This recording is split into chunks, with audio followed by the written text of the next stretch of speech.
Fala, sonhadoras e sonhadores, tudo bem por aí ou tudo mal? Espero que esteja tudo bem por aí. Eu sou o Cláudio, você está no canal Sonho de Aluguel e o vídeo de hoje eu vou te dar uma dica do que você tem que fazer caso você presencie uma cena de violência, alguém agredindo alguém, ok?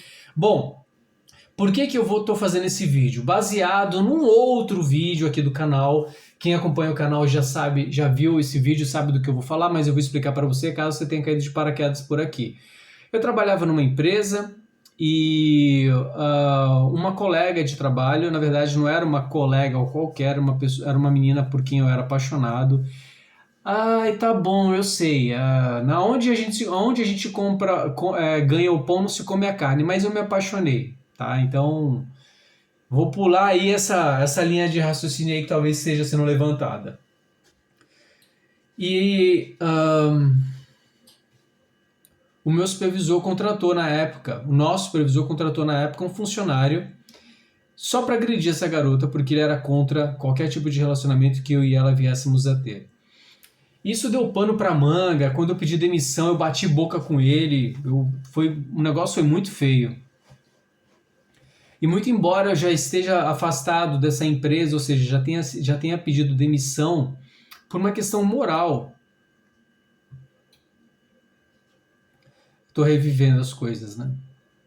Por uma questão moral, eu pedi demissão. Eu falei, não vou ficar aqui nessa bodega, né? E a menina ficou lá. E isso tudo tá na minha cabeça. Volte e meia eu lembro dela. Esse final de semana meu filho ficou comigo e o meu filho e eu fomos visitar um amiguinho dele e tava o pai desse amiguinho na casa dele. Aí eu comecei a falar, falei, pô, cara, aí acontecendo isso, e a menina que eu gostava foi agredida, ainda não consegui superar isso, blá, blá, blá, blá, blá, blá, blá. E aí, esse cara aqui, esse pai desse menino, que é alemão, né, ele falou, mas por que você não falou com a polícia, blá, blá, blá. Eu falei, pô, cara, eu tenho medo, mano. O rapaz se agredia era de uma religião tal, que é uma religião que não são todos os membros, mas muitos deles usam da força de violência, né? Não, mas você deveria, piriri, pororó. Enfim. Antes desse final de semana, eu já tinha compartilhado essa situação com outras pessoas, né? Inclusive eu vi várias situações, mas a maioria das pessoas falavam a mesma coisa, que quem tinha que procurar ajuda era a pessoa agredida, que era legal da minha parte tentar protegê-la, mas se ela não fizesse nada, de nada adiantaria a minha ajuda. Enfim, diante da pressão de ontem, diante de uma coisa que eu carrego com uma possibilidade de que eu achava que a justiça poderia passar pelas minhas mãos, eu liguei hoje para o telefone da polícia aqui na Alemanha, que é o 110, no caso 110. E aí o policial que me atendeu por telefone falou assim, essa situação acabou de acontecer? Eu falei, não, eu já não convivo mais com essa moça, já faz uns 4 meses, mas eu me preocupo muito com ela e eu não sei como é que ela tá, espero que ela esteja bem. Ele, então, stop. Vá à polícia, né, agora. Aí eu falei para ele, eu vou tentar, mas eu não prometo. E eu já tinha dito para ele durante a ligação que eu tinha muito medo. Medo de acontecer alguma coisa comigo, medo de acontecer alguma coisa com meu filho, medo de acontecer alguma coisa com a minha ex-esposa. Mano, medo. Eu na Alemanha, conheço várias pessoas, mas eu não tenho amizade. Pessoas que vêm pro meu lado para correr comigo. Existem pessoas que me ouvem, existem pessoas que também estão passando por situações parecidas com a minha, mas na verdade a gente acaba cada um correndo na sua correria, entendeu? Tanto quanto é no Brasil, mas no Brasil você acaba, às vezes você consegue até ter um pouco mais de ajuda. Aqui o máximo que você consegue se muito, é encontrar alguém que possa te ouvir. Mas enfim, aí fui eu presencialmente lá na polícia. Tive que passar pela guarda, né, que é composta por um interfone. Ele perguntou o que eu queria fazer lá, eu expliquei lá, estou arrumando aqui os guardanapos, né. Aí eu expliquei o motivo. E ele falou assim, com quem você falou? Eu falei, liguei pro 110, o 110 falou para eu vir aqui. O 110 é como se fosse no Brasil 190, era 190. E aí ele falou, tudo bem. Ele deixou eu entrar. Eu falei, bom, vou ser ouvido, né? Aí cheguei lá e contei a história desde o começo. Olha, eu trabalhava numa empresa, me apaixonei por uma colega, eu sei que não é legal, mas acontece.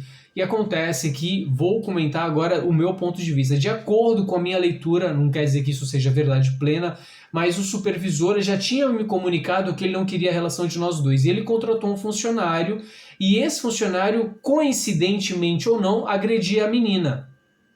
E eu falei que aquilo me deixou numa situação de transtorno muito grande, que durante esse período eu tentei defendê-la, eu sempre me posicionei e pedi ajuda para os colegas, etc, etc, etc. E aí, durante a conversa, eu comecei a citar outros nomes que também fizeram parte desse processo de agressão contra essa menina, que tem no máximo, ela tem no máximo 1,50 m. E o agressor dela tinha aproximadamente 1,70 m, no mínimo 1,75 m. Ou seja, mais ou menos a mesma estatura que a minha. Talvez até um pouco mais.